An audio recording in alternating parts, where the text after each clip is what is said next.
means I'm here to set the stage for what we're going to discuss today. And I will zoom through my slides in about, I don't know, 10 minutes or so. I'm not even going to take my full 15, okay?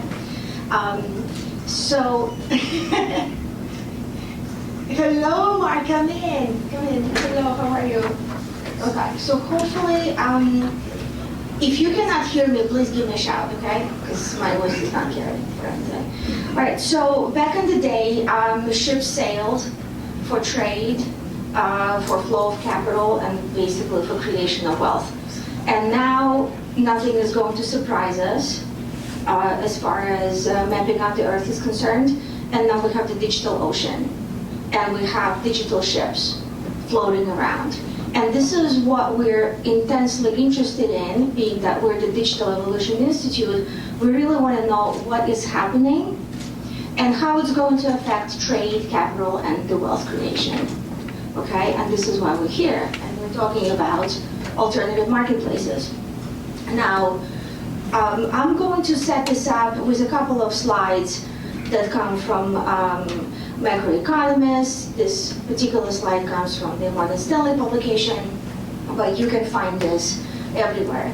The number of publicly trading companies has been declining. The number of IPOs has also been declining precipitously. And by the way, mutual funds, ETFs that trade public stocks, there's been an enormous amount of outflow from that. People are just not putting as much in terms of their assets into publicly traded companies through institutional means. At the very same time, money that's been flowing into venture capital has been growing exponentially. And the question is, of course, why? And what's going on? Why the shift to alternative investments and private markets? Well, no big whoop, right? You get a lot more return for the same level of risk. And if you look at the returns, you would have made probably about twice as much overall. This is broadly, right? This is the entire market. So obviously a lot of interest in that. Now, what are the key drivers? Why is this happening? There are three reasons for it. The nature of the investors and the goals of these investors, that's one. Legislative change. This is Margaret's domain. I'm not even gonna, listen, I have like one example, okay? And I'm like, we have the experts talking about this today.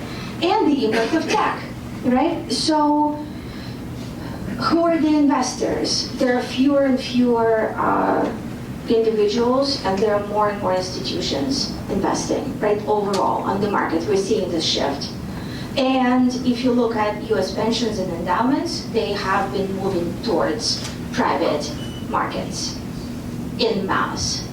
How institutions allocate to alts, this goes kind of above and beyond pension funds and endowments. Everybody is looking at private company investing world, right? Like, I mean, this is beginning to rival real estate. Now, why are they doing that? Very simple. It's a source of growth and income. It dampens portfolio volatility because it diversifies.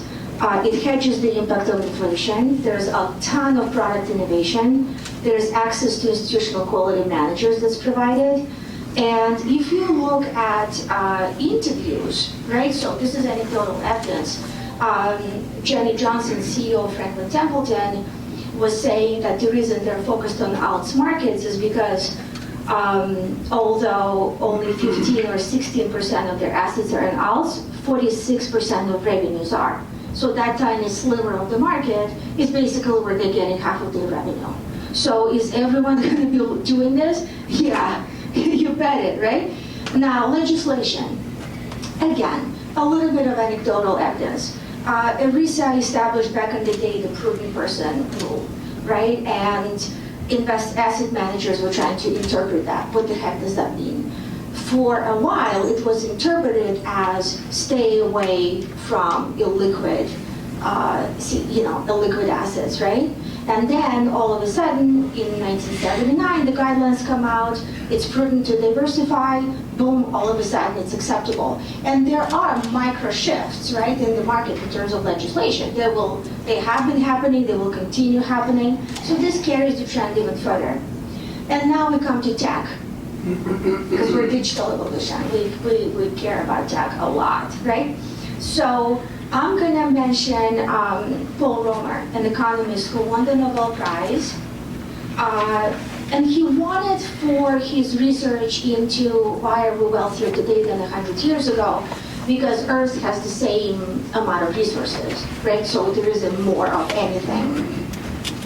Some people argue that there's less, right? But we're wealthier today. So why are we wealthier? It's because we can rearrange resources in ways that are much more valuable than before. Out marketplace platforms, I'm going to argue, do exactly that, right? We managed to rearrange the same resources in a way that makes things more efficient. And if you remember your econ lessons, rival versus non-rival goods, right? Rival goods, two of us cannot be in the same room, at the same time, given a limited number of spaces, right? I mean, in-person meetings, if there are 25 people there, and we're not going to be able to fit another 25. Non-rival goods, you put them on the platform in terms of tech, and everybody globally can be looking at the same deal. So it is super efficient. And I'm not gonna talk a lot about efficiency because we have a top expert in the field here with us today. It's David Tetton. Where's David? He's sitting right there. Hello. And he has been published in Harvard Business Review, in the Portfolio Management Review. His articles are absolutely top rate. We're lucky to have him today. And so I'm just going to completely defer, everything on this topic to him because nobody explains it as well as he does. And I highly recommend his PPVC Tech, his Versatile VC. He's got the resources on this that are completely unparalleled, right? So he talks about the complexity and how extremely tedious the investment process is, and he puts metrics around it, right? He says you look at 80 deals, you do due diligence on 20, you reduce it to 4 and then to 3. So basically to get to one deal you have to look at 80, right? So not like the most pleasant experience that one can have. And if you want to have a diversified portfolio, I don't know, an average fund would have how many deals, 35 minimum or something like that, right? I mean, you have to really dig through a lot of stuff, right? There's a lot of PowerPointing involved in all of that. So efficiency is something that we want. Okay, here's the trick though. In addition to efficiency, we also want the exclusivity. And I did not think this would be possible, that I could actually demonstrate digital evolution by using eggs, but I managed to do it. Look at that. So we want efficiency, and at the very same time, we want you know what, we're looking at this deal that nobody else has. But it's super efficient and it's on a platform. So the good news is that investors want perceived exclusivity. And there is a ton we can do around that perception, right? And there are alt platforms that will have, we're only focused on climate.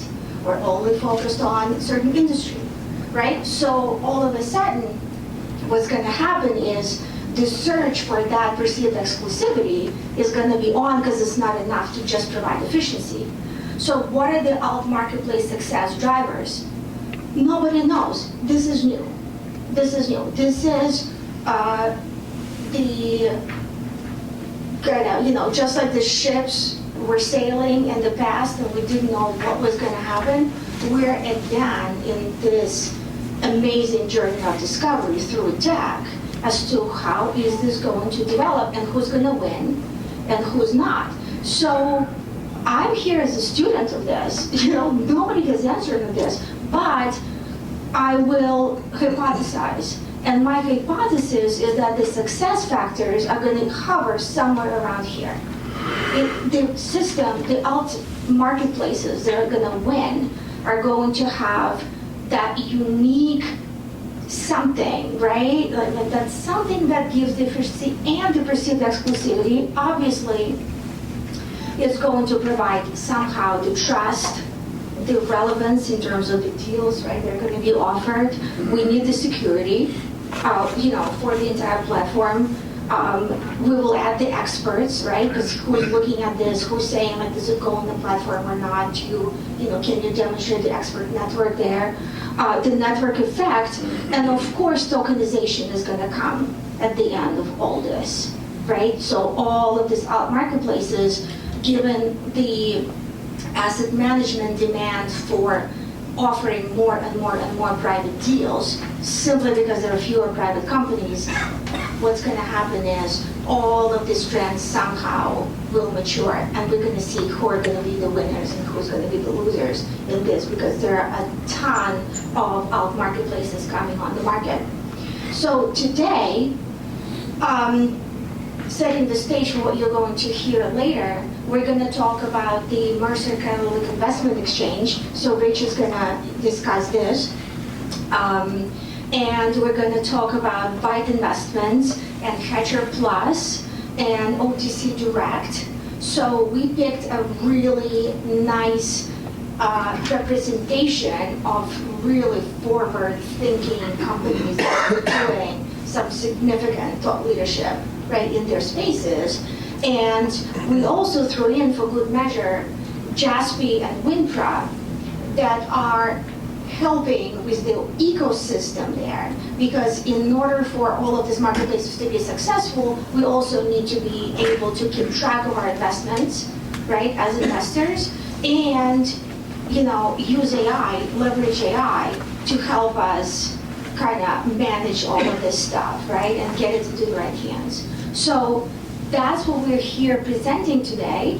And as you are listening, right, and as you are thinking through, like, what are the success drivers and who's going to win long term, or what else would they add to the secret sauce, let us know.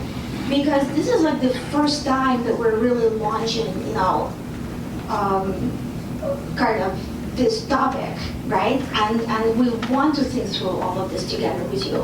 Thank you so much, and I'm turning this over to Rich.